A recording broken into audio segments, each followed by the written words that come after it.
भी उनके खिलाफ कुल 13 मामले दर्ज किए गए हैं। उन्होंने कहा कि आप उनके 49 विधायक के खिलाफ मामले दर्ज हैं।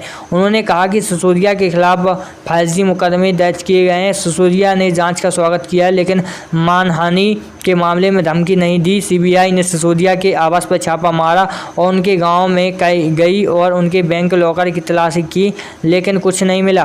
केजरीवाल ने विश्वास प्रस्ताव कर बात करते हुए कहा, हम सब यह साबित करने के लिए आज एक विश्वास प्रस्ताव लाए हैं कि ऑपरेशन लोटस विफल हो जाएगा। हमारे किसी भी विधायक ने पाला नहीं बदला है। उन्होंने कहा है कि आगे से कोई प्रॉब्लम रहेगी उसके लिए सरकार तो जिम्मेदार होगी, लेकिन हमें पूरी कोशिश करनी है। अब और भी कुछ केजरीवाल ने कहा कि क्या स्कूल और अस्पताल बनाने की चाहत में कुछ गलत है। वे भाजपा विधायकों को खरीदने पर 20 करोड़ रुपए से 50 करोड़ रुपए खर्च कर रहे हैं और जो उनकी नज़र में गलत नहीं है। मेरे दोनों बच्चे IIT में पढ़ते हैं। मैं चाहता हूं कि भारत में हर बच्चे को समान शिक्षा मिले।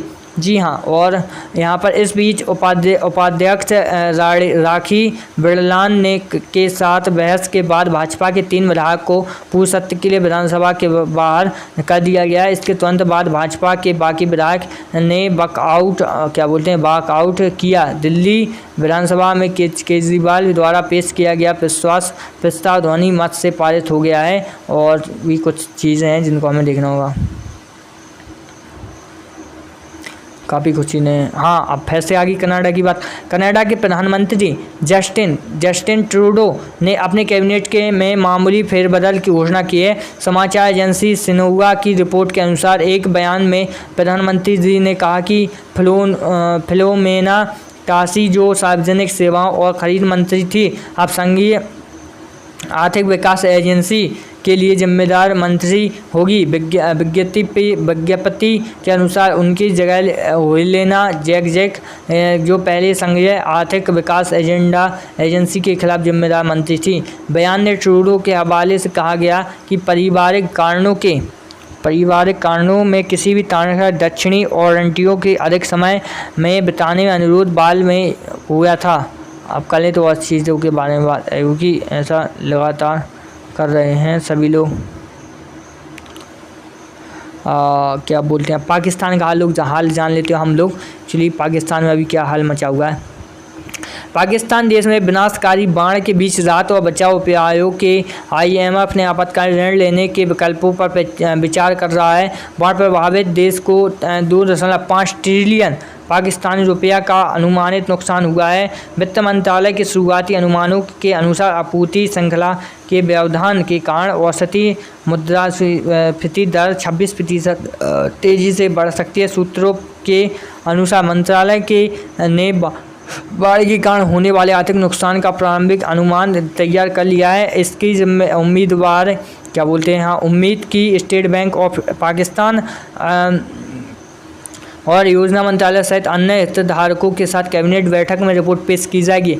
वित्त मंत्री आयशा पासा ने कहा कि एक बार नुकसान की भरपाई पर सहमति हो जाने के बाद सरकार वित्तीय सहायता के लिए द्विपक्षीय और बहुपक्षीय लेनदारों से संपर्क करने का निर्णय करेगी। एशिया डेवलपमेंट बैंक के अध्यक्ष मासात्सुगु असाकावा ने पाकिस्तान से आने वाली खबर बेहद चिंताजनक है और मेरी संवेदनाएं भीषण बाढ़ प्रभावित पीड़ितों और उनके परिवारों के साथ हैं।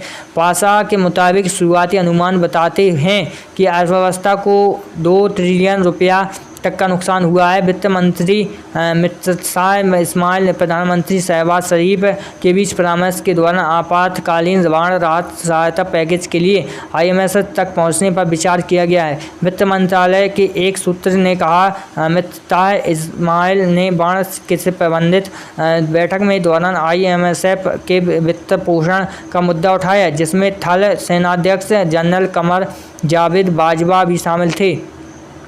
इस्माइल के अनुसार 2 वित्तीय साधन थे जिन पर इस समय विचार किया जा रहा था। हालांकि उन्होंने कहा कि चूंकि चर्चा पर विचार विमर्श प्रारंभिक चरण में है, IMF से संपर्क करने के लिए अभी तक कोई निर्णय नहीं लिया गया है।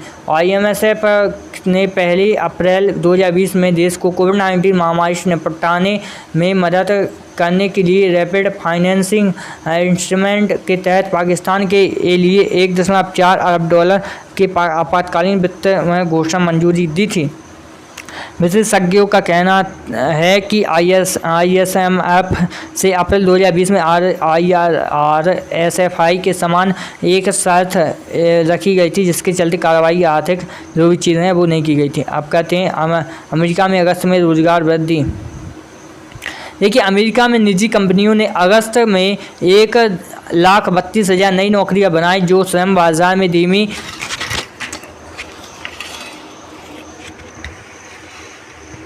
देखिए पाकिस्तान में कुछ ऐसी चीज़ें अमेरिका में रोजगार की वृद्धि को लेकर एक डाटा पेश किया गया है, जिसके बारे में आप लोगों को बताने जा रहा हूँ। काफ़ी इंटरेस्टिंग है, सुनिएगा, आप लोगों को मज़ा आएगा।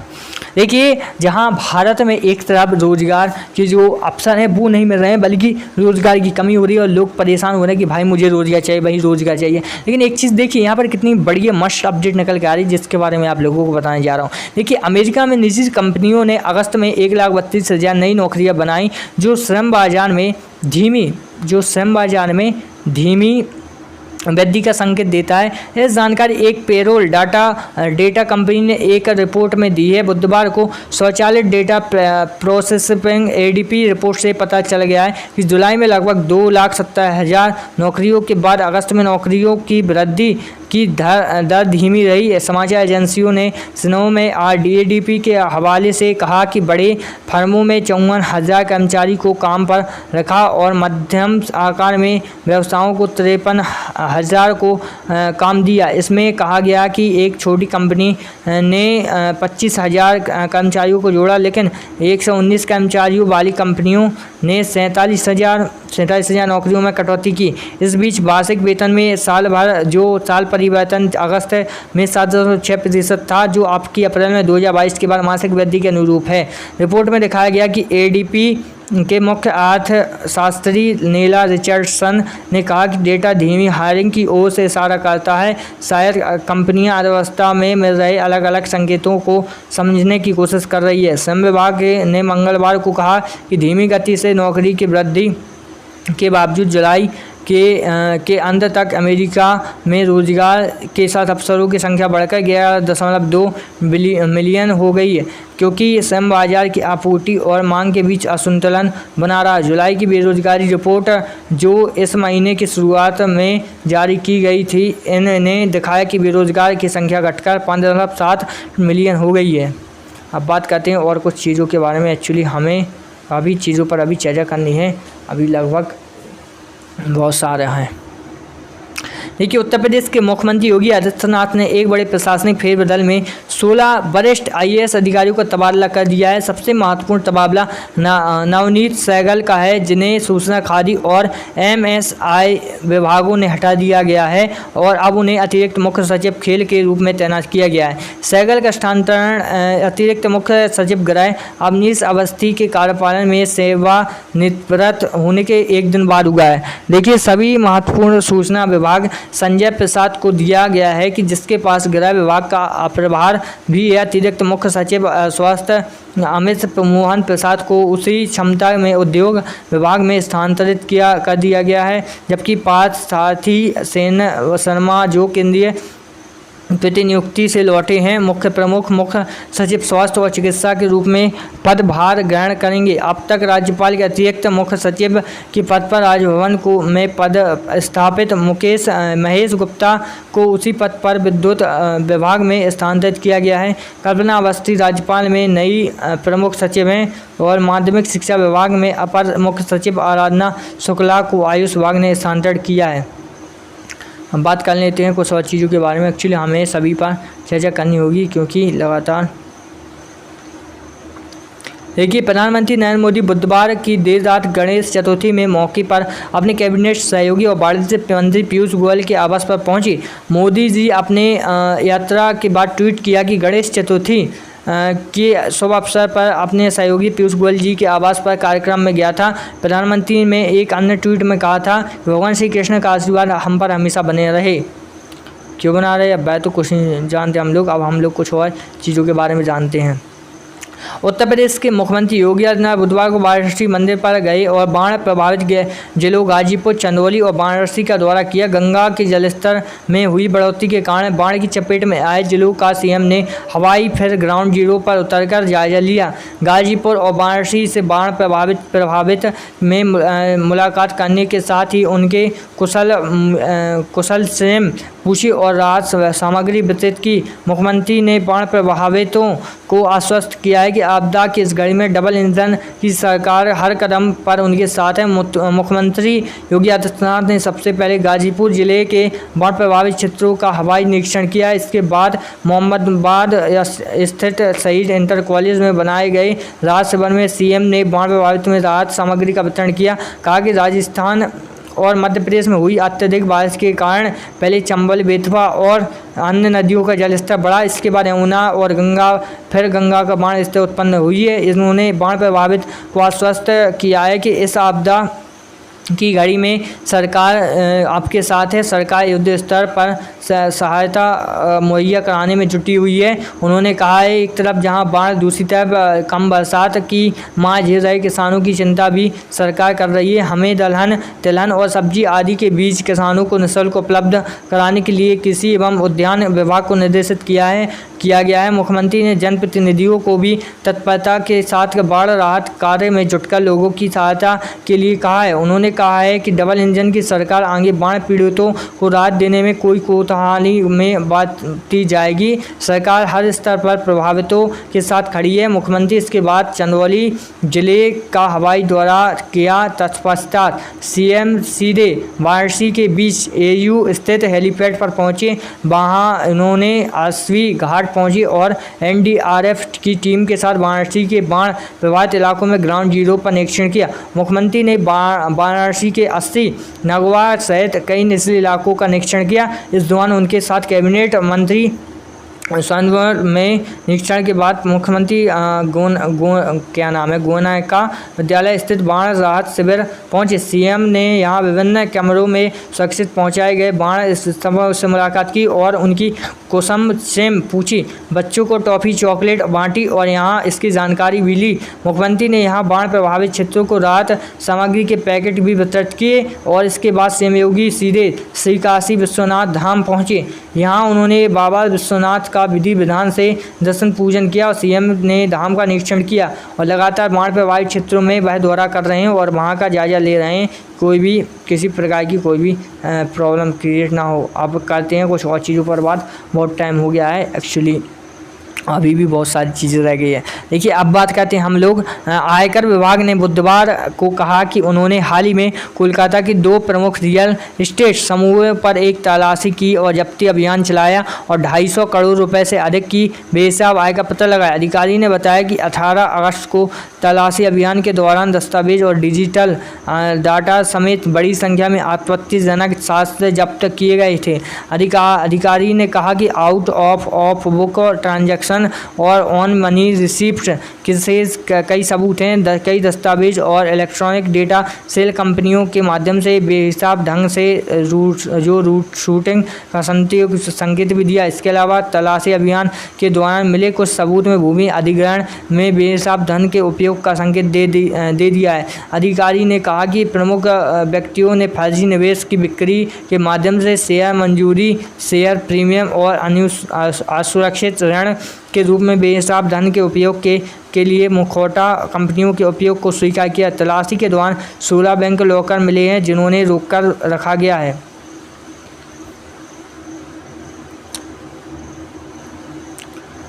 अब हम कर लेते हैं कुछ और चीज़ों पर बात।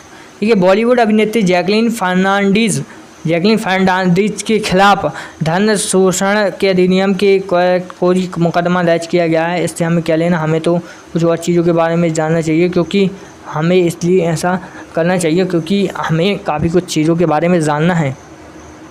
देखिए, सर्वोच्च न्यायालय के न्यायाधीश न्यायमूर्ति DY चंद्रचूड़ ने कहा है कि सार्वजनिक स्थानों पर कतारबद्ध व्यक्तियों की उपस्थिति अपवाद के बजाय आदर्श होनी चाहिए और संरचनात्मक परिवर्तन के साथ साथ व्यवहार में परिवर्तन भी जरूरी है। यह नोट करते हुए बीटल्स ने गाया कि आप सभी की ज़रूरत है, प्यार प्यार है, आप प्यार सभी की ज़रूरत है।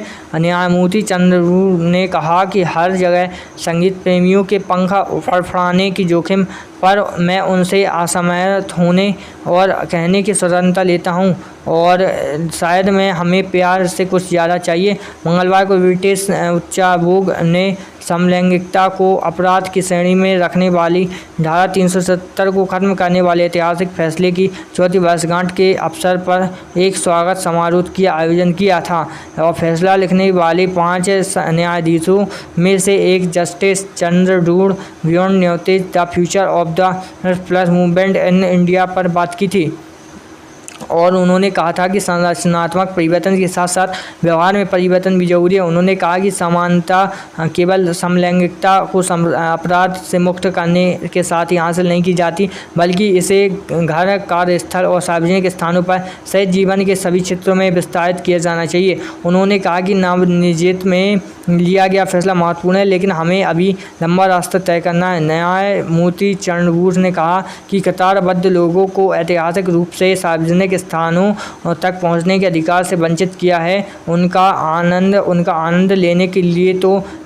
छोड़िए और सार्वजनिक स्थलों पर कतारबद्ध व्यक्तियों की उपस्थिति अपवाद की बजाय आदर्श होनी चाहिए और उन्होंने इस बात पर जोर दिया है कि इस सरल लेकिन महत्वपूर्ण कार्य की सिद्धि नवनिर्वाचित के साथ निर्णय में फूंक देगी और यह केवल कानून की काला अक्षर नहीं है बल्कि परिवर्तन होने चाहिए, बल्कि प्रत्येक भारतीय दल के जो आत्मा हमें होना चाहिए। उन्होंने रेखांकित किया है कि व्यक्तिगत स्वतंत्रता चुनने की स्वतंत्रता है कि हम आप कौन किसने किससे प्यार करते हैं और ऐसा जीवन जीने के लिए जो ना केवल उत्पीड़न के डर के बिना बल्कि पूरे दिल से खुशी रूप से अपने हमारे सबसे प्राथमिक स्वयं के लिए सोचें।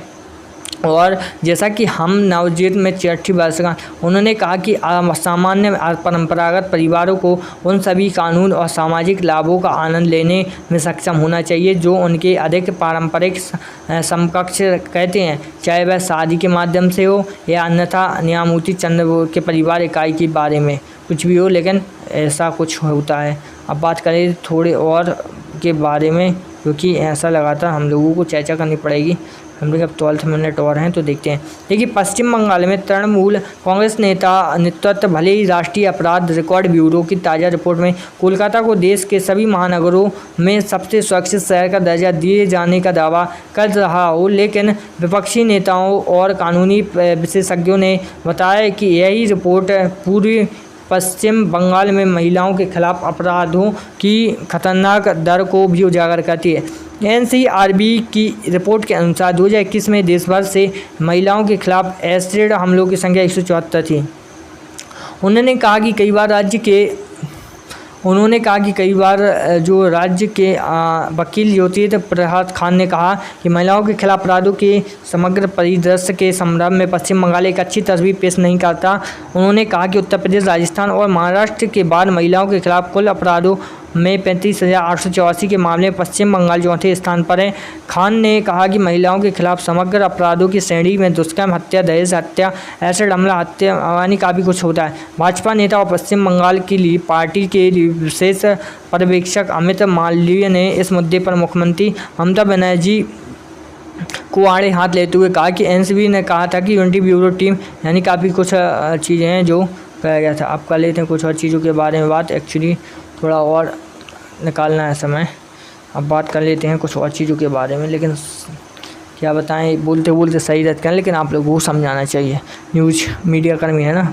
चलिए बताते हैं। करेला ब्लास्टर्स ने बुधवार को यहाँ इंदिरा गांधी एथलेटिक स्टेडियम में ग्रुप डी मैच में आंगन फुटबॉल की टीम को 2-0 से हराकर डूरंड कप के क्वार्टर फाइनल के लिए क्वालिफाई कर लिया है। मोहब्बत एमएन में आरिता दास को ने केरला की जीत में एक गोल का योगदान दिया है। वही सामने वाली टीम ने गोल दागने में नाकामी रही और मैच में शुरू होने के लिए दोनों टीमों में शानदार खेल दिखाया। टीमों ने एक दूसरे को पाले में जाकर अटैक करने में ध्यान दिया। KVFC ने विभिन्न मोहन और मोहम्मद अजहर के साथ मिडफील्ड को नियंत्रित करना शुरू किया। और वहीं आगे चलकर भी आप लोगों को काफ़ी पहला गोल एमएन ने करके टीम को 1-0 की बढ़त से दिलाई। उसके बाद आदित्य दास को दूसरा गोल दागकर मैच को केरला ब्लास्टर्स के पक्ष में दिया। ब्लास्टर्स ने 7 अंकों के साथ नॉकआउट के लिए क्वालिफाई किया, जबकि FEFT के पास टेबल और टॉपर्स उड़ीसा के खिलाफ SP के खिलाफ एक मैच शेष है जो 4 सितंबर को खेला जाएगा। अब बात करें तो कुछ चीज़ों के बारे में। सबसे पहले बहुत सी चीज़ें जो हमें अभी जानना है। देखिए, ऑस्ट्रेलिया के पूर्व हरफनाम मौला खिलाड़ी शेन वॉटसन का मानना है कि भारत के स्टाइलिश बल्लेबाज विराट कोहली क्रिकेट के ब्रेक के बाद मानसिक और शारीरिक रूप से तरोताज़ा हो गए होंगे और आगामी एशिया कप में फिर से कोहली अपना सर्वश्रेष्ठ प्रदर्शन करेंगे। कोहली T20 प्रारूप में एशिया कप के लिए भारतीय टीम में वापसी कर रहे हैं। वह आखिरी बार जुलाई में इंग्लैंड के दौरे पर दौरान राष्ट्रीय टीम में खेले थे और उसके बाद उन्होंने वेस्टइंडीज़ और जिम्बाब्वे के खिलाफ वनडे मैचों में आराम दिया गया था। नवंबर 2019 के बाद अंतर्राष्ट्रीय क्रिकेट में शतक नहीं बनाने के बाद कारण कोहली लंबे समय तक खराब फॉर्म से गुजर रहे थे। अगर यह दुबई में 28 अगस्त को पाकिस्तान के खिलाफ मैच में खेलते हैं तो जिसे क्रिकेट में दुनिया में सबसे बड़ी प्रतिद्वंदिता कहा जाता है, तो यह कोहली का 100वां T20 मैच होगा। बोस्टन ने ICC रिव्यू शो में कहा था कि इस महीने क्रिकेट के ब्रेक लेने के बाद एशिया कप में वह बेहतर करेंगे, जो यह जानते हुए कि ऑस्ट्रेलिया T20 विश्व कप बहुत जल्द ही होने वाला है। कोहली ने इस साल भारत के खिलाफ सिर्फ 16 मैच खेले हैं, जिनमें से 4 T20 मैच थे। निश्चित रूप से उन्हें उस ब्रेक से मानसिक शारीरिक रूप से मजबूत होने में मदद मिली होगी। उन्होंने कहा, आप देख सकते हैं कि IPL के दौरान भी उनकी ऊर्जा थोड़ी कम हो गई थी। आप बता सकते हैं कि 4 उन्हें कितनी कोशिश, लेकिन हमें चमक बिखेरने के लिए काफ़ी चीज़ों का सामना करना पड़ता है। अब कुछ और चीज़ों का भी सामना करना पड़ेगा एक्चुअली। देखिए, लगभग 7 महीनों के बाद अपना पहला मैच खेलते हुए दीपक चहर थोड़े नर्वस थे, लेकिन वह अपनी सटीक लेंथ में जिम्बाब्वे के साथ बल्लेबाजी करने में कामयाब रहे। चहर ने कहा कि गेंदबाजी करते हुए थोड़ी परेशान हुई, क्योंकि जब आप 6.5 महीने के बाद एक अंतर्राष्ट्रीय मैच खेल रहे हो तो आप हमेशा नर्वस होते रहोगे। और यहाँ आने वाले से मैच 4 से 5 अभ्यास के मैच खेला थे। वहीं अच्छी लेंथ एरिया में जो मुख्य रूप से गेंदबाजी करते हुए मौजूद टीम के सलामी बल्लेबाजों ने जल्द ही पवेलियन का रास्ता दिखाया था। चहर का शानदार प्रदर्शन एशिया कप और T20 विश्व कप से रिजर्व खिलाड़ी के रूप में टीम में शामिल हुए थे। उन्होंने कहा, लेकिन देश के लिए खेलते हुए आप अच्छा करना चाहते हो तो आप सही और मानसिक रूप से बेहतर महसूस करना चाहते हैं। और वहीं 3 मैचों में श्रृंखला में 1-0 से बढ़त लेने के लिए भारत की 10 विकेट से जो टीम है वो जीत को कप्तान शिखर धवन और शुभमन गिल 30.5 ओवर में 190 रनों का पीछा करने के लिए नवाद शतक लगाए। धवन ने 81 और गिल ने 82 रन बनाकर नवाद 190 की साझेदारी की। धवन ने यह कहा कि मैं युवा गिल के साथ बल्लेबाजी का आनंद ले रहा हूं और मैं इसे एक युवा खिलाड़ी की तरह महसूस करता हूं। मैंने वेस्टइंडीज़ में अभी अच्छा किया था। मुझे पता था कि एक बार जब मैं सेट हो जाता हूं तो मैं गेंदबाजों को नहीं छोड़ता। गिल के साथ मेरी लय अच्छी तरह से व्यवस्थित हो गई है। जिस तरह से बल्लेबाजी करते हैं वह देखना अच्छा लगता है। उन्होंने शतक को बड़े स्कोर में बदलने की निरंतर दिखाई दे रहा है। शिखर धवन ने स्लिप 2 अच्छे कैच लपके और 4 के अंतर्राष्ट्रीय हासिल हो गए। अभी भी थोड़ी और चीज़ों पर हमें चर्चा करनी है। एक्चुअली अभी भी कुछ थोड़ा रह गया है, बाकी चलिए बढ़ते हैं, आप लोगों को बताते हैं। देखिए, पिस्टल शूटर राहुल जाखड़ ने शूट ऑफ विजय में होने के लिए अपनी लय को बनाए रखा, क्योंकि भारतीय निशानेबाजों ने गुरुवार को निशानेबाजी 2022 में पैरा स्पोर्ट विश्व कप में अपने अभियान की शुरुआत करने के हुए स्वर्ण सहित 3 पदक जीते।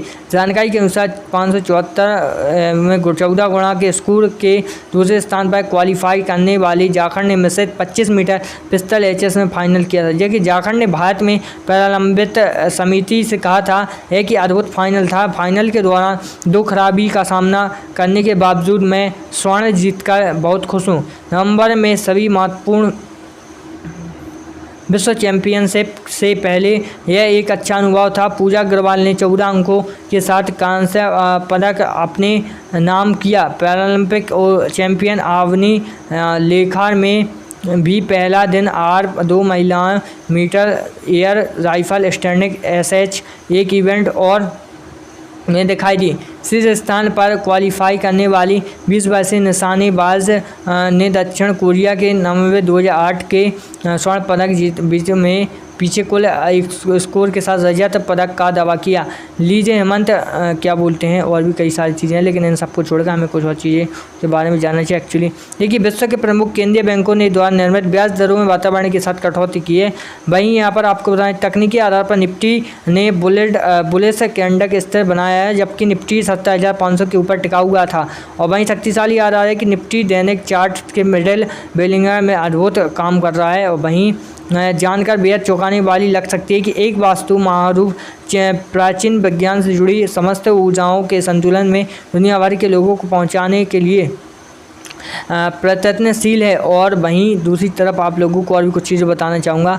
नामक एक ऐसे अद्भुत ऐप है का ईजाद किया है कि जिसके ज़रिए आप अपने कमरे की तस्वीर खींचकर घर से जुड़ी वस्तु की ज़रूरतों को अच्छी तरह से समझ सकते हैं। इस माध्यम से दस्तावेज, मास्टर बेडरूम, बच्चों के कमरे, STD और रूम से रसोई, मंदिर, सीढ़ियों, टॉयलेट, लॉकर, आयरन और जूते चप्पल में रखने रैक, वस्तु अनुरूप प्लेसमेंट के बारे में सटीक तरीके से जान सकते हैं और जाना जा सकता है। और इसके लिए आपको चुकाने होंगे मात्र 99 रुपये। बसंत RS बोलते हैं, वहीं बॉलीवुड और मराठी इंडस्ट्री का नाम डायरेक्टर महेश मांजरेकर कहते हैं, मैं वास्तु पर काफ़ी विश्वास करता हूँ। उसका फ़ायदा होता है कि छोटी छोटी बातों पर ध्यान देने से जीवन में काफ़ी बदलाव लाया जा सकता है। यहाँ बहुत सारे ऐसे लोग हैं जो वास्तु को लेकर सकारात्मक नज़रिया है, लेकिन कुछ लोग इस पर विश्वास नहीं करते हैं। देखिए, मैं बसंत जी को शुभकामनाएं देती हूँ कि उन्होंने अपना इसी तरह की वास्तु ऐप लेकर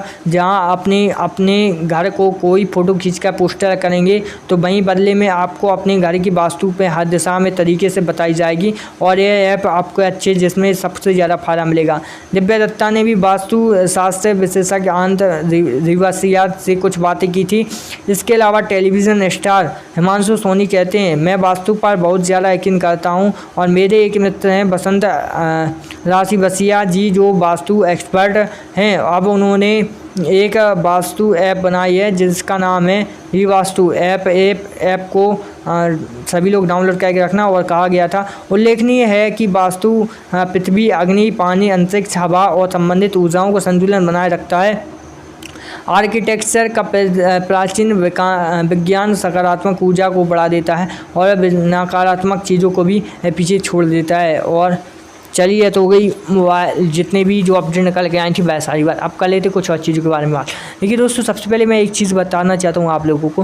लगातार काफ़ी चीज़ों पर मैंने आप लोगों को चर्चा की है। क्रिकेट के बारे में बताया, क्रिकेट के बाद मैंने जो हाल में जो अभी राज्यों में हाल चल रहे हैं बाढ़ से कैसे, तो उनके बारे में बताया और साथ में आप लोगों को काफ़ी कुछ बताने की कोशिश की है। इस वजह से आप लोगों से आशा रहती है कि आप लोग ज़्यादा से ज़्यादा इस वीडियो को शेयर कीजिएगा, क्योंकि आपके एक शेयर से ही हमारा बहुत कुछ हो सकता है। और इसलिए मेहनत की जाती है कि आप भी सपोर्ट करें और हम लोग भी आप लोगों को कुछ आगे करके दिखाएं, कुछ आप लोगों को भी कुछ ऐसी अपडेटें, ऐसी जानकारी उपलब्ध कराएं कि आप भी कहें कि हाँ कुछ बात थी आप लोगों में कि आप लोगों ने इतनी अच्छी जानकारी प्रोवाइड करवाई, वो भी इतने समय में और किस तरीके से।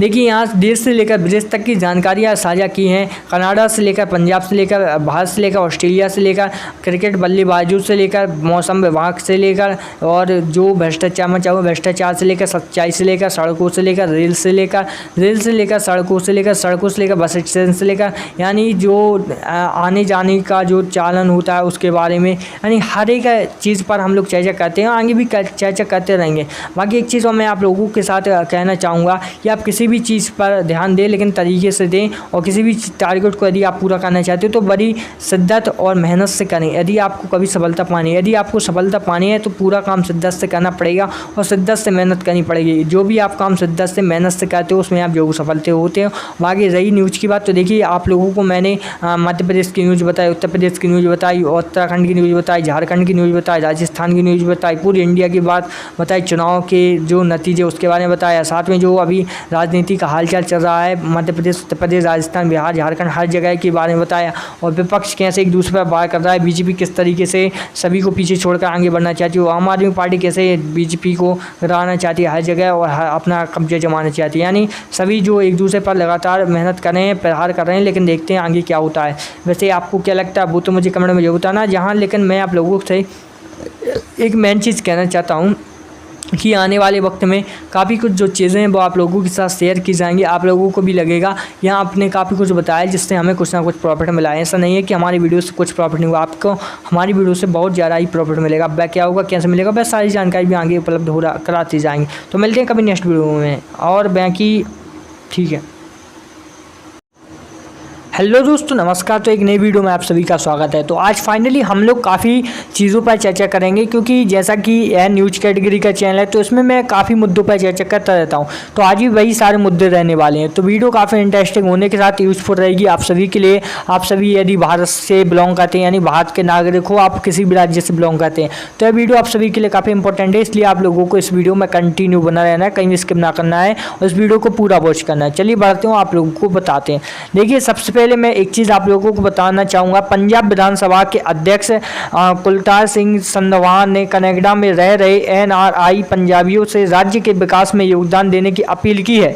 और वही वैंकूवर में पंजाबी समुदाय को संबोधित करते हुए स्पीकर ने कहा कि पंजाबी दुनिया भर में जहाँ भी गए हैं उन्होंने अपने स्वभाव और कड़ी मेहनत से एक अलग पहचान बनाई है। उन्होंने कहा है कि विशेषताएं उन्हें दूसरों से अलग बनाती हैं। उन्होंने कहा है कि पंजाबियों ने भी कनाडा के विकास के लिए काफ़ी हद तक योगदान दिया है और अपने स्वयं के विशाल व्यवसाय स्थापित किए। संधवान में कहा कि अब यहाँ उनकी जिम्मेदारी है कि अपनी मातृभूमि के विकास के लिए कैसी भूमिका निभाएं। अपने संबोधन के दौरान स्पीकर में कनाडा में रहने वाले पंजाबियों से अपील की कि वे पंजाब में अपनी विकासात्मक पहल शुरू करें। उन्होंने कहा कि पंजाब भले ही अपनी मातृभूमि से हजारों मील दूर रहते हैं, लेकिन अपनी आत्मा पंजाब में रहती है। उन्होंने कहा कि उनकी सफलता हर पर पंजाब को गर्व है। उन्होंने आशा व्यक्त की है कि वे मातृभूमि में रहने वाले लोगों के विकास के लिए भी कदम उठाएंगे। सारवाम में पंजाब में अपना उद्यम शुरू करने वालों को हर संभव मदद देने का आश्वासन दिया है। और देखिए इसका मतलब क्या है, इसका मतलब क्या है कि जो मतलब स्पीकर ने जो स्पीकर होता है संसद में, सदन में, जहाँ भी, तो वो इन सब चीज़ों पर चर्चा करते हैं। तो इसी से रिलेटेड इस चीज़ पर भी चर्चा की गई कि अब जो कनाडा उसको मिनी पंजाब लोग कहने लगे हैं। मतलब वो पूरे इंडिया में अब मिनी पंजाब कनाडा को कहा जाता है। तो आखिरकार क्यों? क्योंकि वहाँ लाखों की तादाद में पंजाबी बसते हैं और मिनी पंजाब कनाडा को बोलने लगे। एक्चुअली जितने भी पंजाबी जाते हैं, हरियाणवी जाते हैं, सब कहाँ जाते हैं, मतलब कनाडा। तो वहाँ मिनी पंजाब बोलने लगे हैं कनाडा को, जबकि यह दूसरा देश है। तो ऐसा क्यों है? क्योंकि यहाँ लाखों की तादाद में पंजाबी जाते हैं और वहाँ और अपना जो रहने का अंदाज़ा है, जो अपने घर वगैरह, उन्होंने सब वहीं पर, यानी अपना पूरा रहवास वहीं बना लिया है। इसलिए उसे मिनी पंजाबी बोलते हैं कनाडा को। इस चीज़ को आप लोग ध्यान रखें। अब चलिए बात करते हैं इसी को लेकर अब कुछ और चीज़ों पर। पंजाब से जो लोग गए हैं कनाडा, तो वहाँ तो मिनी पंजाब उसको कहने लगे हैं। साथ में वहाँ जो पंजाब के निवासी हैं वो वहाँ जाकर अपना जो योगदान रहा वो उन्होंने देने की पूरी कोशिश की विकास के कार्यों में। जैसा कि मैंने अभी आप लोगों को बताया, वहाँ की सरकार भी पंजाबियों का सादर आमंत्रित करती रहती है और साथ में उन लोगों को धन्यवाद भी कहती है, क्योंकि सबसे ज़्यादा जहाँ तारीफ़ की जाती है तो पंजाबियों की जाती है। एक्चुअली आप लोगों को मालूम होगा कि मिनी पंजाब बोलते हैं कनाडा को। कनाडा में का विकास का पूरा सहयोग जाता है पंजाबी को, क्योंकि पंजाबियों ने पूरा सहयोग किया, जिस वजह से वहाँ के लोगों ने शुक्रिया कहा था। और साथ में दूसरी चीज़, जहाँ पंजाब के जो स्पीकर होते हैं संसद में या जहाँ भी, तो वहाँ उन लोगों ने कहा कि आप कहीं भी हज़ारों मील दूर रहें, लेकिन एक चीज़ आप लोगों को नहीं भूलना है कि हम किस मातृभूमि के हैं और कहाँ के हैं और कहाँ रहते हैं, इस चीज़ को भी और वो बोलते हैं कि ध्यान रखना। एक्चुअली आप लोगों को मालूम होगा कि है सब भारतीय नागरिक और जाके कहाँ बस रहे हैं, विदेश में। तो भाई अभी मैंने आप लोगों को बताया कि भाई बोला है यहाँ के मंत्री और नेताओं ने कि आप कहीं भी चले जाएँ देश से, लेकिन आप अपने देश को मत भूलेगा और देश का हमेशा मदद कीजिएगा जब भी ज़रूरत पड़े, और जब भी ज़रूरत पड़े अपने देश में आ जाइएगा। तो ऐसी कुछ हर संभव मदद करने की कोशिश नेताओं मंत्रियों ने की है जो कनाडा में जाकर रहने लगे हैं लोग। एक्चुअली आप लोगों को मालूम होगा कि पंजाब और कनाडा, जो पंजाब से कनाडा जाते हैं और हरियाणा से कनाडा, यानी जाते तो पूरे इंडिया के, लेकिन ज़्यादातर आप लोगों को वहाँ पंजाब के लोग ही मिलेंगे। अब हम लोग कुछ और चीज़ों पर बात करते हैं। देखिए, संयुक्त राज्य अमेरिका में भारतीय राजदूत तरनजीत सिंह संधू ने कहा कि भारत और अमेरिका 5 प्रमुख क्षेत्रों में घनिष्ठ संबंध विकसित कर रहे हैं जो दोनों देशों के लिए मददगार साबित हो सकते हैं। तरनजीत सिंह संधू ने शनिवार को अमृतसर का दौरा किया। अमृतसर में रहने वाले संधू ने स्वर्ण मंदिर में मत्था टेका और शिरोमणि गुरुद्वारा प्रबंधक कमेटी के प्रधान कार्यालय तेजा सिंह समुंदरी हॉल का दौरा किया, जिसका नाम उनके दादा तेजा सिंह समुंदरी के नाम पर रखा गया था। उन्होंने कहा कि भारत और अमेरिका दोनों रक्षा और रणनीतिक मामलों, स्वास्थ्य देखभाल, पर्यावरण सहित ऊर्जा, जलवायु परिवर्तन, सौर बैटरी प्रौद्योगिकी, IT, डिजिटल स्टार्टअप और इनोवेशन आदि के क्षेत्रों में एक मजबूत और घनिष्ठ संबंध विकसित कर रहे हैं। उन्होंने कहा कि अमेरिका में आपूर्ति की जाने वाली जेनेरिक दवाओं में 55% भारत में निर्मित होती है, जो कि विशेष रूप से मुद्रास्फीति के दौरान सस्ती दवा पे अपार क्षमता को दर्शाता है। तो एक्चुअली इसका भी मतलब आप लोग समझ गए होंगे। अब और कुछ अपडेटों के बारे में बात करेंगे, क्योंकि यहाँ हमारा काम है आप लोगों को बताना कि भारत में क्या हाल चल रहा है, और इसी की वजह से मैं आप लोगों को बताने को। देखिए, देवघर एयरपोर्ट की सुरक्षा के मामले में मुकदमा दर्ज होने पर झारखंड के मुख्यमंत्री पर पलटवार करते हुए भाजपा सांसद मनोज तिवारी ने कहा कि अंकिता की मदद करने से नाराज हेमंत सोरेन ने उनके स्थानीय सांसद निशिकांत दुबे और अन्य भाजपा के नेताओं के खिलाफ गलत तरीके से FIR दर्ज करवाया है, लेकिन इस मुकदमे की वजह से अंकिता को इंसाफ दिलाने की उनकी लड़ाई बंद नहीं होगी। एक्चुअली आप लोगों को मालूम होगा कि अभी भारत में क्या से क्या मचा हुआ है, कुछ बोल नहीं सकते। बाकी देवघर एयरपोर्ट की सुरक्षा को खतरे में डालने के देवघर के DC के आरोप में पूरी तरह से खारिज करते हुए मनोज तिवारी ने कहा कि वहाँ के स्थानीय सांसद निशिकांत दुबे देवघर एयरपोर्ट के चेयरमैन हैं और वह स्वयं मनोज तिवारी नागरिक स्वयं उद्ययन मंत्रालय से जुड़ी संसद की स्थायी समिति के सदस्य हैं और उन्होंने किसी भी तरह के नियमों का उल्लंघन नहीं किया है।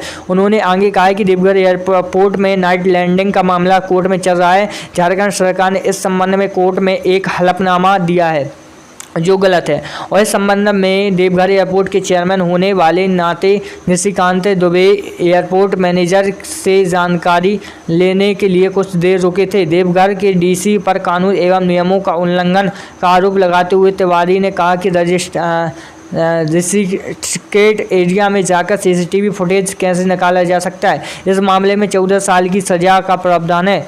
उन्होंने इस मामले में मुकदमा दर्ज करवाने की बात कहते हुए कहा कि इस पूरे मसले पर निशिकांत दुबे विस्तार से जानकारी दे चुके हैं। वही इस मसले पर मीडिया को द्वारा पूछे गए सवाल का जवाब देते हुए भाजपा राष्ट्रीय प्रवक्ता संबंधित पात्रा ने कहा कि इस मसले पर तकनीकी पक्ष की जो जानकारी सांसद निशिकांत ने ट्वीट कर अपना बयान देकर कहा कि इसके साथ ही उन्होंने भी राज्य की हेमंत सोरेन सरकार पर हमला बोलते हुए कहा कि झारखंड में सरकार नादारद है और अंकिता के साथ जिस प्रकार का जघन्य अपराध हुआ है उस पर कार्रवाई करने की बजाय अंकिता के घर जाकर उनके परिजनों को समता की मदद करने के लिए भाजपा नेताओं ने बात कही है।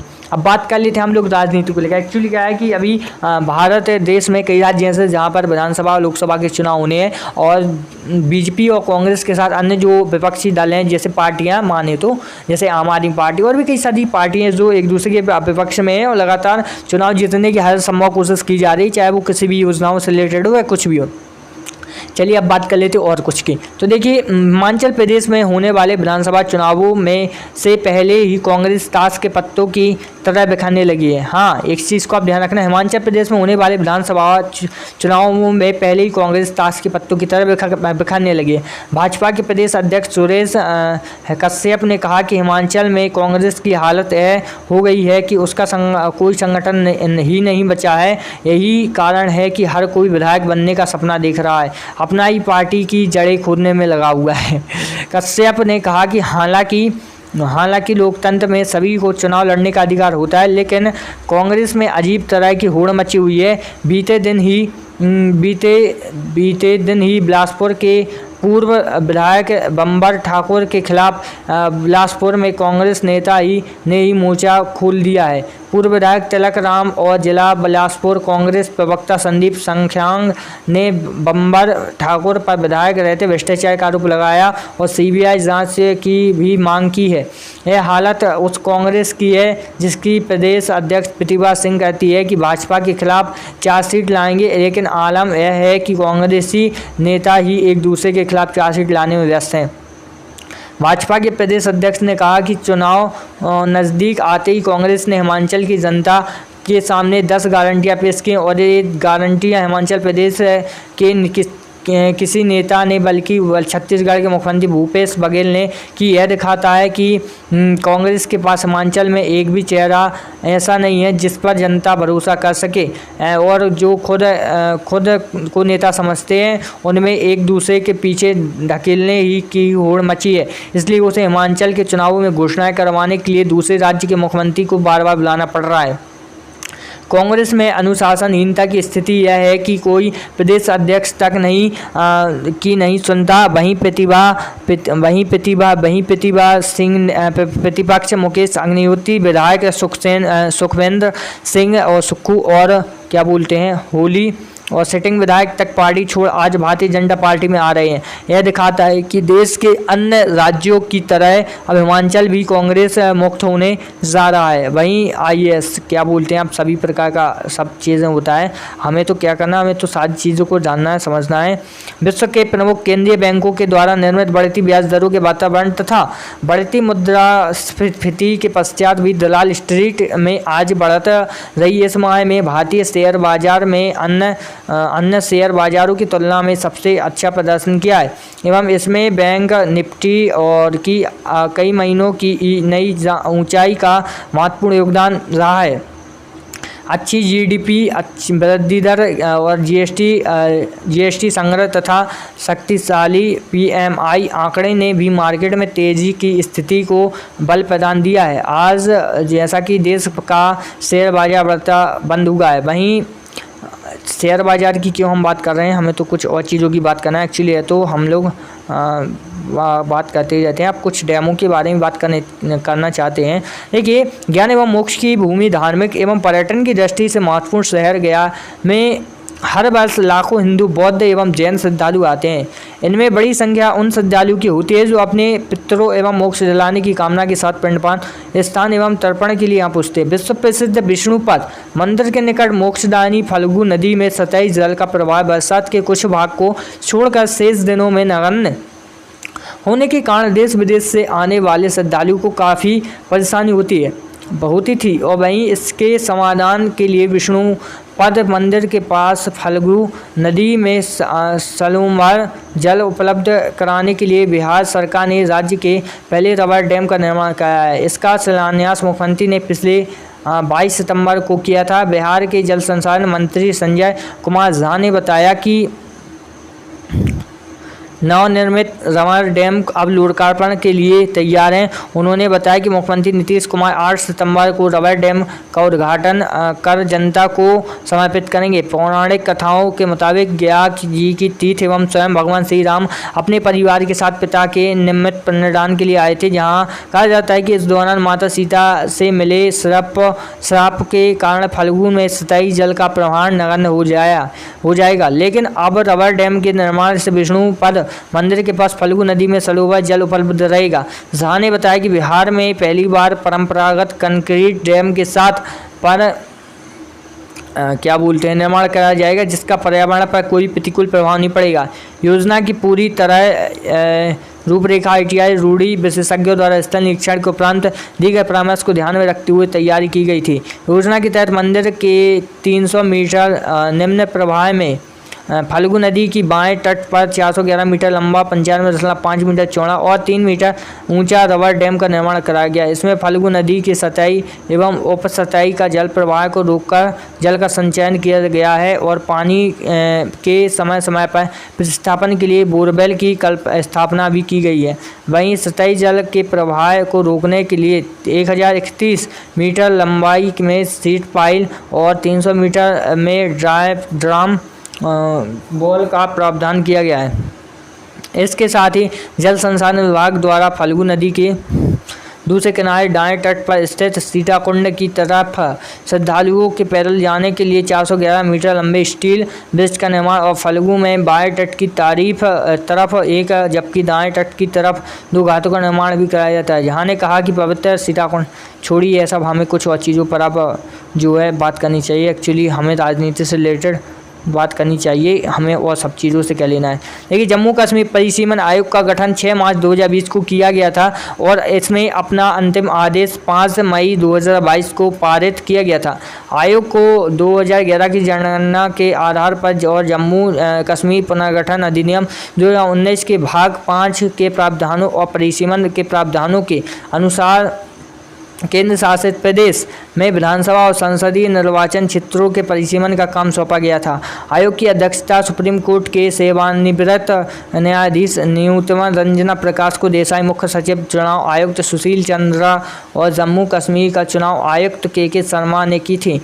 अपने अंतिम आदेश में आयोग ने केंद्र शासित प्रदेश के लिए 90 विधानसभा क्षेत्रों और 5 संसदीय क्षेत्रों का परिसीमन किया। 90 विधानसभा क्षेत्रों में से 43 जम्मू संभाग में और 47 कश्मीर संभाग में आयोग के अनुसूचित जनजाति के लिए 9 और अनुसूचित जाति SC के लिए 7 सीटें आरक्षित की थी।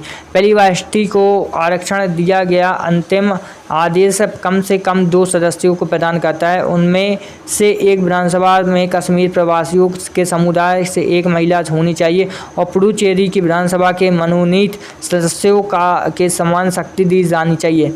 आयोग के आदेश में आगे कहा गया है कि केंद्र सरकार पाकिस्तान की कब्जे वाले जम्मू और कश्मीर से विस्थापित व्यक्तियों के प्रतिनिधियों के नामांकन के माध्यम से जम्मू और कश्मीर विधानसभा के प्रतिनिधित्व देने पर विचार कर सकती है और अपने अंतिम आदेश में 5 संसदीय निर्वाचित क्षेत्रों को आयोग द्वारा जम्मू कश्मीर और को सिंगल यूनियन टेरिटरी प्रदेश सरकार सीमांकित किया गया है। इसलिए घाटी में अनंतनाग जिले, जम्मू क्षेत्र और भी कई सारी चीज़ें हैं। देखिए, इस पुनर्गठन से 5 संसदीय निर्वाचन क्षेत्रों में से प्रत्येक में 18 विधानसभा क्षेत्रों की समान संख्या होगी। सभी क्षेत्रीय पार्टियों नेशनल कॉन्फ्रेंस NC, पीपल्स अपना पार्टी और Jammu Kashmir national panthers party समेत ने आयोग के अंतिम आदेश को स्वीकार करने से इनकार कर दिया है। इन दलों का कहना है कि परिसीमन प्रक्रिया भाजपा के पक्ष में की गई। आयोग के सदस्यों और भगवा पार्टी के नेताओं दोनों ने इस आरोप का खंडन किया है। नेंका ने परिसीमन आयोग के गठन की शक्ति को उच्चतम न्यायालय में चुनौती दी है। इन क्षेत्रीय दलों द्वारा एक और आरोप यह है कि परिसीमन आयोग ने 2011 की जनगणना को संख्या के आधार पर के रूप में लिया है और वहीं लेकिन आप अपने परिसीमन आदेश में वास्तविक संख्या की अनदेखी की है। ऐसे में सवाल उठते हैं कि क्या परिसीमन आदेश वास्तव में क्षेत्रीय राजनीतिक दलों की जीत की संभावनाओं को बाधित करेगा? क्या इन दलों द्वारा अंतिम आदेश में बदल दिया गया होगा? यह अपवाद इतना गंभीर है कि दल आगामी विधानसभा चुनाव में नहीं लड़ सकते। दूसरी संभावना को उन सभी क्षेत्रीय दलों में खारिज कर दिया है जिन्होंने सुप्रीम कोर्ट के आदेश को रद्द न करने पर ही विधानसभा चुनाव लड़ने का फैसला किया है। क्या अंतिम आदेश भाजपा के पक्ष में है? अगर ST और प्रवासी कश्मीरियों को आरक्षण देना बीजेपी के पक्ष में, उसके प्रतिद्वंद्वी पहले ही आधा चुनाव हार चुके हैं। भाजपा के हिंदू पार्टी के रूप में देखा जाता है और दिलचस्प बात यह है कि सभी 9 SC ST मुख्य रूप से मुस्लिम मतदाताओं से बनी घाटी केंद्रित राजनीतिक दलों के कारण जम्मू संभाग के लिए सीटों की संख्या पिछली 37 से बढ़कर 43 हो गई है। जोन के मुख्य समस्या पिछली संसदीय 87 सदस्यीय विधानसभा में घाटी में 46, लद्दाख में 4 और जम्मू का संभाग में 47 सीटें हैं। और यहाँ आप दूसरी चीज़ों पर बात कर लेते हैं। इस पर तो हमने बात कर ली। क्या होता है कि हमें सभी चीज़ों पर बात करना आवश्यक रूप से ठीक रहता है। लगातार आप लोगों को बताना पड़ता है कि क्या करें क्या ना करें, जिसके चलते आपको प्रॉफिट हो। चलिए अब बात करते हैं जम्मू कश्मीर के पूर्व मुख्यमंत्री गुलाम नबी आज़ाद के बाहर होने के बाद कांग्रेस 2 मोर्चा एक अपने झुंड को देकर साथ रखने के लिए और साथ ही केंद्र शासित प्रदेश में भाजपा को चुनौती देने के लिए लड़ रही है। कांग्रेस वह पार्टी है जिसकी जम्मू क्षेत्र में मौजूदगी है और भाजपा वह को नुकसान पहुंचा सकती है, लेकिन ताज़ा राजनीतिक घटनाक्रम ने पार्टी फिर से सोचने पर मजबूर कर दिया है। आज़ाद अपने समर्थकों के मूड को भांपने के लिए रविवार को रैली करने की तैयारी कर रही है। ऐसे में पार्टी के कई विधायकों ने उनके समर्थन में इस्तीफा दे दिया है और उनकी अपनी पार्टी बनाने की संभावना है। 4 दशकों में यह पहला चुनाव होगा जब कांग्रेस आज़ाद के बिना लड़ेगी। आज़ाद ने साफ तौर पर कहा है कि वह भाजपा का एक वोट भी नहीं बढ़ा सकते और भाजपा में शामिल होने का आरोप झूठा है। 4 सितंबर को उनके समर्थन शक्ति प्रदर्शन के लिए रैली कर रहे हैं। वे इस बात से उत्साहित हैं कि भद्रवाह के पूर्व विधायक नरेश गुप्ता जैसे कुछ पूर्व कांग्रेस नेताओं ने आज़ादी में शामिल होने के लिए इस्तीफा दे दिया है। गुप्ता का कहना है कि आज़ाद के शासन में क्षेत्र के हितों को बेहतर सेवा दी जाती है। गुप्ता ने कहा कि जम्मू एवं कश्मीर में कांग्रेस के 12 नेता पिछले 3 साल से राहुल गांधी से मिलने का समय लेने की कोशिश कर रहे थे, लेकिन असफल रहे। आज़ाद ने 2006 में जम्मू कश्मीर के मुख्यमंत्री बनने के बाद रिकॉर्ड अंतर से भद्रवाह में विधानसभा चुनाव लड़ा और जीत हासिल की। हालांकि केंद्र शासित प्रदेश की कांग्रेस प्रचारी रजनी पाटिल को कहना है कि कोई नुकसान नहीं होगा और कांग्रेस के कई नेता पार्टी में लौट आएंगे। कांग्रेस असमंजस में है क्योंकि नेशनल कॉन्फ्रेंस ने घोषणा की कि वह अकेले चुनाव लड़ेगी। हाल ही में महबूबा मुफ्ती की सोनिया गांधी से मुलाकात के बावजूद पार्टी पीडीपी के साथ जाने का जोखिम नहीं उठा सकती है। पार्टी ने राज्य इकाई को मजबूत करने की कोशिश की है और एक नए अध्यक्ष के तहत एक नई समिति नियुक्त की है, लेकिन आज़ाद के विद्रोह ने चुनाव से पहले एक संयुक्त मोर्चा बनाने के लिए पार्टी के प्रयासों को विफल कर दिया है। जम्मू कश्मीर कांग्रेस के नवनियुक्त अध्यक्ष विकास रसूल वानी ने गुलाम नबी आज़ाद पर अनैतिक राजनीतिक करने का आरोप लगाया है। और वहीं जम्मू कश्मीर कांग्रेस में हमेशा आज़ाद के करीबी माने जाने वाले वानी में कहा है कि 50 साल बाद कांग्रेस को धोखा देना अनैतिक राजनीति कर रहा है। उन्होंने कहा कि आज़ाद पर आरोप लगाया है कि वह कांग्रेस से अलग होने के बारे में कभी भी कोई विचार नहीं दिया है। वहीं 2005 से 2008 तक राज्य के मुख्यमंत्री के रूप में आज़ाद की छवि बेहद साफ सुथरी और सकारात्मक थी। उन्होंने विकास के एजेंडे को आगे बढ़ाया और उस अवधि के दौरान जम्मू कश्मीर में नए प्रशासनिक जिले भी बनाए। अब उनके समर्थकों का एक नई पार्टी से चुनाव लड़ना कांग्रेस की संभावनाओं को नुकसान पहुंचाएगा। जम्मू कश्मीर में आज़ाद पीडीपी, एनसी और कांग्रेस के राजनीतिक पार्टियों के परेशान करने की सबसे अधिक संभावना है। डोडा, किश्तवाड़, पुंछ, राजौरी, बरामबार और अन्य जिलों में मुस्लिम बहुल निर्वाचन क्षेत्रों में उनकी छवि उनके प्रतिद्वंदियों से कई बेहतर है। जम्मू संभाग में हिंदू बहुल निर्वाचन क्षेत्रों में भी आज़ाद को एक लंबे धर्मनिरपेक्ष और राष्ट्रवादी नेता के रूप में देखा जाता है। वहीं जिन्होंने आम आदमी के कल्याण के लिए बहुत कुछ किया है। जम्मू संभाग की 43 विधानसभा सीटों में लगभग 70 सीटों पर उनकी स्थिति मजबूत है। 2014 के विधानसभा चुनाव में कांग्रेस अकेले लड़ी और आज़ाद के नेतृत्व में 18% वोट शेयर हासिल किया, लेकिन केवल 12 सीटें ही जीत सकी। पिछले चुनाव में जीती 5 सीटों पर उसे हार का सामना करना पड़ा था और चुनाव से पहले कांग्रेस ने नेशनल कॉन्फ्रेंस से अपना गठबंधन तोड़ दिया और सभी विधानसभा सीटों पर चुनाव लड़ा। अब बात कर लेते कुछ और चीज़ों पर। एक्चुअली हमें बहुत सी चीज़ों पर भी बात करनी है। आप लोगों को होगा, हम लोग करते ही रहते हैं बात, कभी रुकते नहीं हैं, क्योंकि हर एक मुद्दा आपके लिए इम्पोर्टेंट होगा, साथ में मुझे बताने में खुशी होती है। झारखंड के देवघर एयरपोर्ट से प्लेन और IST में घुसकर जवान क्लियरेंस लेने पर भाजपा के 2 सांसद निशिकांत दुबे और मनोज तिवारी, दिल्ली के भाजपा नेता कपिल मिश्रा सांसद को 2 बेटों सहित 9 लोगों के खिलाफ FIR दर्ज कराई थी, क्योंकि इन लोगों ने एयरक्राफ्ट जो है जल्दी उतरवा दिया था।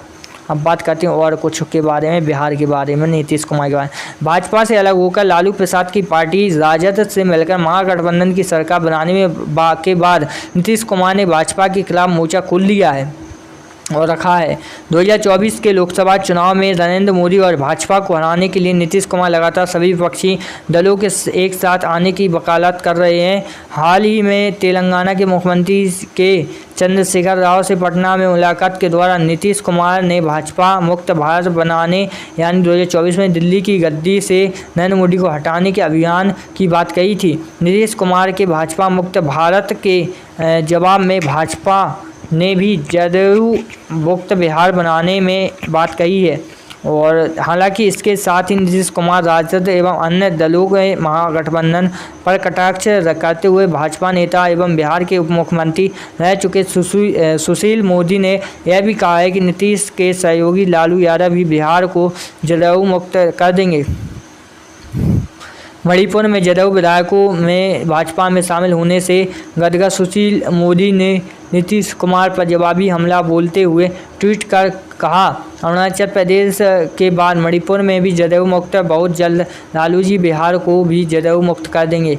और दरअसल जदयू भाजपा संगठन गठबंधन की सरकार में लंबे समय तक के उप मुख्यमंत्री रहे सुशील मोदी ने महागठबंधन सरकार के गठन के बाद ही नीतीश कुमार के खिलाफ मोर्चा खुली रखा है। और वहीं भाजपा लगातार महागठबंधन की दरारी को उभारने का प्रयास कर रही है और कह रही है कि नीतीश कुमार ने जनार्दन का अपमान किया है और उनके नए सहयोगी लालू की उनकी पार्टी जदयू को राजनीतिक रूप से खत्म कर देंगे। अब बात करें तो और कुछ बारे में, क्योंकि हमें हर एक कुछ के बारे में चर्चा करने के बारे में ज़रूरत होती है। देखिए, झारखंड की देवघर पुलिस ने 31 अगस्त को देवघर हवाई अड्डे में उड़ान भरने के लिए कथित तौर पर हवाई यातायात नियंत्रण ATC से मंजूरी लेने के आरोप में BJP सांसद निशिकांत दुबे को उनके 2 बेटों सांसद मनोज तिवारी, देवघर हवाई अड्डे के निदेशक और अन्य कार्मिक के जो कार्रवाई वो की है। सुरक्षा प्रभारी सुमन आनंद की शिकायत पर 1 सितंबर को कुंडा पुलिस स्टेशन में प्राथमिकी दर्ज की गई थी। इसमें कहा गया था कि उक्त व्यक्तियों को ATC पक्ष में जो सक्षम मान के निवास करने चाहिए। यानी बहुत सारे ट्वीट हुए हैं, हमें क्या करना, हमें तो काफ़ी कुछ जानना पड़ेगा अभी तक, क्योंकि सारी कुछ जो जानकारी है वो मैं आप लोगों के साथ साझा करने की कोशिश करता हूं और बिना वीडियो पूछ कर ही आज सब कुछ आप लोगों को पूरी बताने की कोशिश, भले ही मैं तो कितना भी थक जाऊँ। देखिए, झारखंड में पिछले 8 दिनों से कायम राजनीतिक अनिश्चितता पर स्टैंड क्लियर करने की मांग को लेकर JMM कांग्रेस के घर प्रतिनिधिमंडल ने गुरुवार शाम 4:30 बजे राज्यपाल रमेश बैस से मुलाकात की और प्रतिनिधिमंडल में नेताओं के मुताबिक राज्यपाल ने उनसे कहा कि हेमंत सोरेन की विधानसभा सदस्यता के मसले पर निर्वाचन आयोग का पत्र राजभवन को मिला है। इस पत्र के कंटेंट पर वह विधि विशेषज्ञों के परामर्श से ले रहा है और जल्द ही स्थिति स्पष्ट हो जाएगी। प्रतिनिधिमंडल ने राज्यपाल को एक ज्ञापन भी सौंपा है, जिसमें कहा गया है कि मीडिया में चल रही खबरों के मुताबिक संविधान के अनुच्छेद 192(1) के तहत जन प्रतिनिधित्व अधिनियम की धारा 9(a) के तहत मुख्यमंत्री हेमंत सोरेन को विधानसभा की सदस्यता के लिए अयोग्य घोषित कर दिया गया। ऐसी खबरें राजभवन के सूत्रों के हवाले में चल रही हैं और वहीं इससे राज्य में अनिश्चितता की स्थिति पैदा हो गई है और लोकतांत्रिक ढंग से चुनी गई सरकार को अस्थिर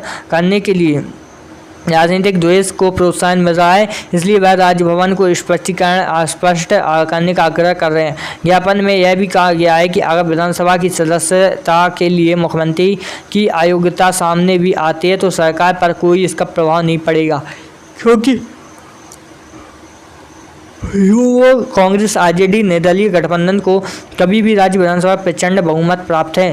राज्यपाल से मुलाकात के बाद सांसद महुआ माझी ने बताया कि राज्यपाल ने जल्द से जल्द इस मुद्दे पर सब कुछ स्पष्ट कर दिए जाने के बाद क्या लिखा है, पर सब कुछ स्पष्ट कर दिया, आश्वासन दिया है। राज्यपाल मिलने वाले प्रतिनिधिमंडल में कांग्रेस सांसद गीता कोड़ा, धीरज साहू और क्या बोलते हैं जो भी है नाम। गौरतलब है कि हेमंत सोरेन ने मुख्यमंत्री रहते हुए रांची के अनगढ़ा में नाम 88 डिसमिल के क्षेत्रफल वाली पत्थर खदान लीज पर ली थी और भाजपा ने इसे ऑफिस को ऑफ प्रॉफिट लाभ का पद और जनप्रतिनिधित्व कानून के उल्लंघन का मामला बताते हुए राज्यपाल के पास शिकायत की थी। राज्यपाल ने इस पर चुनाव पर आयोग का मतगणना मांगा था और आयोग ने शिकायतकर्ता और हेमंत सोरेन को नोटिस जारी कर इस मामले में उनसे जवाब मांगा और दोनों के पक्ष सुनने के बाद चुनाव आयोग ने बीते गुरुवार को राजभवन में मतगणना भेजकर उनकी विधानसभा सदस्यता रद्द करने की सिफारिश की थी और चुनाव आयोग का यह मंतव्य राजभवन के पास और अधिकारियों के इस बारे में राजभवन 7 दिनों में कुछ भी नहीं कर सका है। और अब हमें लगातार काफ़ी कुछ के बारे में चर्चा करें। दिल्ली विधानसभा में नेता प्रतिपक्ष रणबीर सिंह बुद्धूड़ी और नेतृत्व में भाजपा विधायकों ने गुरुवार के मुख्यमंत्री अरविंद केजरीवाल के इस्तीफे की मांग करते हुए उनके निवास के बाहर धरना किया। नेता प्रतिपक्ष के मुताबिक विधानसभा विपक्ष में सवालों के जवाब देने की मुख्यमंत्री अरविंद केजरीवाल ने हिम्मत नहीं है, इसलिए जब भी इन सवालों पर जवाब मांगा गया विपक्षी विधायकों को मार्शल बुलाकर सदन से बाहर करा दिया गया। जाहिर है कि मुख्यमंत्री खुद इस सारे भ्रष्टाचार के संरक्षक हैं और इसलिए उन्होंने इस पद पर बने रहने की कोई अधिकार नहीं है। इसके साथ ही भाजपा विधायकों ने कहा कि विधानसभा की विशेष सत्र के 500 दिन उन्हें निकाल के केजरीवाल सरकार ने लोकतंत्र की हत्या की है। मुख्यमंत्री अपने बाप को कट्टर ईमानदार कहते हैं, लेकिन उनके उप मुख्यमंत्री के खिलाफ सीबीआई ने FIR दर्ज की और एक अन्य वरिष्ठ मंत्री 3 महीने से जेल में है। केजरीवाल ने उनके खिलाफ कोई कार्रवाई करना तो दूर, उन्हें मंत्रिमंडल से भी नहीं निकाला। स्पष्ट रूप से भ्रष्टाचार का संरक्षण है। हजारों करोड़ रुपए की शराब घोटाले के बाद शिक्षा घोटाले की रिपोर्ट भी सामने आ गई है और आ चुकी है। यह कोई आरोप नहीं बल्कि केंद्रीय सतर्कता आयोग की रिपोर्ट है जो 2.5 साल पहले दिल्ली सरकार को सौंप दी गई थी, लेकिन उसे दबा दिया गया है। इसके अलावा DTC घोटाले में, दिल्ली जल बोर्ड घोटाले में भी हजारों करोड़ों का घपला हुआ है। लगातार हजारों करोड़ का घपला हो रहा है, लेकिन हम लोग क्या कर सकते हैं। हम लोगों का काम है कि बस देखना, सुनना और आप लोगों को बताना।